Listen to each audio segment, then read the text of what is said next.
It is Thursday, June 3rd. Happy birthday to my son who turned 28 today. Isn't that great? Yep. It's hard to believe. 28 years I've known that young man. What a great young man. And how great is it that he's here at our company working and doing a good job. I never minded coming to work, but it does make coming to work even more enjoyable. Yeah. So that's fantastic. But I feel like I've speaking of going back in time and talking about 28 years, I feel like to some degree with some of the stocks that are in the headlines these days, the theater stocks, AMC, GameStop, and BlackBerry, I've gone back in a time ship about 15 years for stocks that really don't fit into today's world. I bring these up because they're in the news because, again, back on Reddit, the platform, there are the retail investor vigilantes who are running the stock price up, trying to thumb their noses at Wall Street. I came across this morning in preparation for today. You and I get up real early, and I know we both go through the routine of seeing what's current, but also what we need to bring to the audience. I wrote down the word buying on hype. And I had the same sentiment. The videos, the coins, the theaters, and then I was reminded of two things.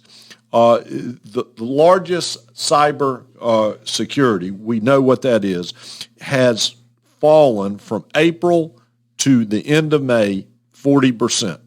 And if that doesn't tell you the volatility and the hype in these areas and the potential of real loss in these areas, I don't know what else will. And then I came across the letter that Warren Buffett wrote to his shareholders at a recent meeting, and if you'll allow me, it's worth reading. He wrote this: Berkshire Hathaway looks for companies with a good profit and those that produce unique products that can't easily be substituted. In this letter to shareholders, he further said, it is far better to buy a wonderful company at a fair price than a fair company at a wonderful price. And if there was any sentiment that if you want to know where HMC is, we're on that side of looking for quality for you, value for you.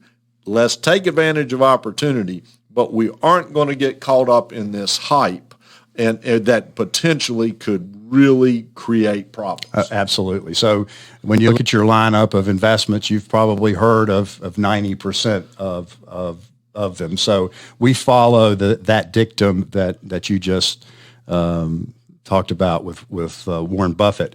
And tack on with the second quarter earnings expected to be 60 to 70% higher than last year this time for the second quarter. I think we're in a situation, along with GDP being between 6.4 and 6.8% increase, that there is a wave that we're going to ride into 2022.